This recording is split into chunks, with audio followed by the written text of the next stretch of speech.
Hi friends, ഇന്ന് നമുക്ക് സദ്യ special sambar തയ്യാറാക്കാം. This is Aishwarya.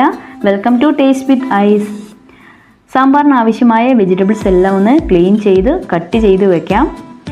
ഈ സാമ്പാർ നിങ്ങൾക്ക് ചോറിൻ്റെ ഒപ്പമോ ദോശയ്ക്കോ ഇഡ്ഡലിക്കൊപ്പമോ ഒക്കെ കഴിക്കാം. അത്രയും രുചികരമാണ്. എല്ലാം നന്നായി കട്ട് ചെയ്ത് വെച്ചിട്ടുണ്ട്. ഇവിടെ വെണ്ടയ്ക്കയും പച്ചമുളകും വേറൊരു പാത്രത്തിൽ മാറ്റി ഞാൻ വെക്കുകയാണ്. ഇതിൻ്റെ കൂടെ ഞാൻ എടുക്കുന്നില്ല. ഇനി ഒരു 1/4 കപ്പ് സാമ്പാർ പരിപ്പ് കഴുകി കുക്കറിലൊരു 3 വിസിൽ കേൾപ്പിക്കാം. ഇനി സാമ്പാർ വെക്കാൻ പാകത്തിനുള്ള ഒരു പാത്രം വെക്കാം. അതിലേക്ക് ഒരു 8 ടേബിൾ സ്പൂൺ എണ്ണ ചേർക്കാം. എണ്ണ ചൂടായി വരുമ്പോൾ ഇതിലേക്ക് അരിഞ്ഞു വെച്ചിരിക്കുന്ന പച്ചക്കറികൾ ചേർത്ത് കൊടുക്കാം. ചെറിയുള്ളി മുഴുവനെ ഇട്ടിരിക്കുന്നത്, അരിഞ്ഞിട്ടില്ല. ഇനി ഇതെല്ലാം കൂടി നന്നായി ഒന്ന് ഇളക്കി വഴറ്റിയെടുക്കാം. ഇപ്പോൾ നമ്മുടെ പരിപ്പിൻ്റെ വിസിലെല്ലാം വെന്ത് വേവായി വന്നിട്ടുണ്ട്. അത് ആവി പോകാൻ അവിടെ മാറ്റി വെക്കാം. ഇനി പച്ചക്കറി നന്നായി ഇളക്കി വഴറ്റിയെടുക്കാം. നമുക്ക് നന്നായി വഴണ്ടി വരുമ്പോൾ ചെറുതായി പച്ചക്കറിയിൽ ഉണ്ടായിരുന്ന വെള്ളമെല്ലാം ഇറങ്ങി വരും. ഈ പരുവത്തിൽ ആവശ്യമായ ഉപ്പ് ചേർക്കാം. കൂടെ തന്നെ 1/2 ടീസ്പൂൺ മഞ്ഞൾപ്പൊടി, 1/2 ടീസ്പൂൺ മല്ലിപ്പൊടി, 2 ടേബിൾ സ്പൂൺ കാശ്മീരി മുളക് പൊടി, 2 ടേബിൾ സ്പൂൺ സാമ്പാർ പൊടി, 1/2 ടീസ്പൂൺ ഉലുവ പൊടിച്ചത്, ഇത്രയും ചേർത്ത് നന്നായി ഇളക്കി യോജിപ്പിച്ചെടുക്കാം. ഇപ്പോൾ പൊടിയൊക്കെ നന്നായി മൂത്ത് പച്ചക്കറികൾ യോജിച്ച് വന്നിട്ടുണ്ട്.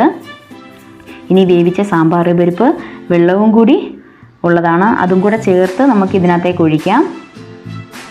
ഇനി ഇത്രയും വെള്ളം പോരായെങ്കിൽ ആവശ്യമെങ്കിൽ കുറച്ചുകൂടി വെള്ളം ചേർത്ത് കൊടുക്കാം. പച്ചക്കറികൾ മുങ്ങി കിടക്കുന്ന അളവിൽ വേണം വെള്ളം ചേർത്ത് കൊടുക്കാൻ. ഇനി ഒന്ന് ഇളക്കി മൂടി വെച്ച് ഒരു 15 മിനിറ്റ് വേവിക്കാം. ഇനി തുറന്ന് നമുക്ക് കഷ്ണങ്ങൾ വെന്തോ എന്ന് നോക്കാം. ഞാനിവിടെ ചേമ്പും ഏത്തക്കയും വേവ് നോക്കുന്നുണ്ട്. ഇത് വെന്തെങ്കിൽ എല്ലാം നന്നായി വെന്ത് വന്നിട്ടുണ്ടാകും. ഇനി ഫ്ലെയിം ഓഫ് ചെയ്യാം. ഇനി താളിപ്പിനായി പാൻ വെക്കാം.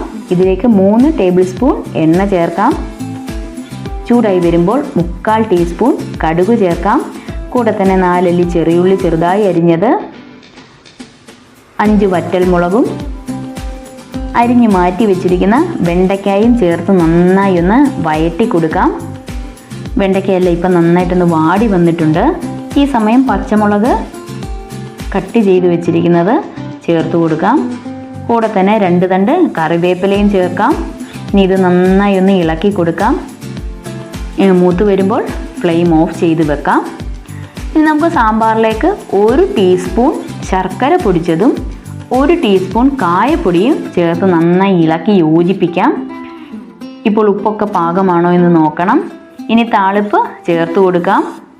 കൂടെ തന്നെ കുറച്ച് മല്ലിയിലയും ചേർത്ത് നന്നായി ഇളക്കി യോജിപ്പിച്ചെടുക്കാം. ഇതാ നമ്മുടെ രുചികരമായ സാമ്പാർ തയ്യാറായി കഴിഞ്ഞു. പച്ചക്കറികൾ വഴറ്റിയെടുത്തത് കൊണ്ട് നല്ലൊരു നാടൻ രുചിയാണ് ലഭിക്കുന്നത്. അപ്പോൾ ഓണത്തിന് എല്ലാവരും ഇതുപോലെയൊന്ന് ചെയ്തു നോക്കൂ.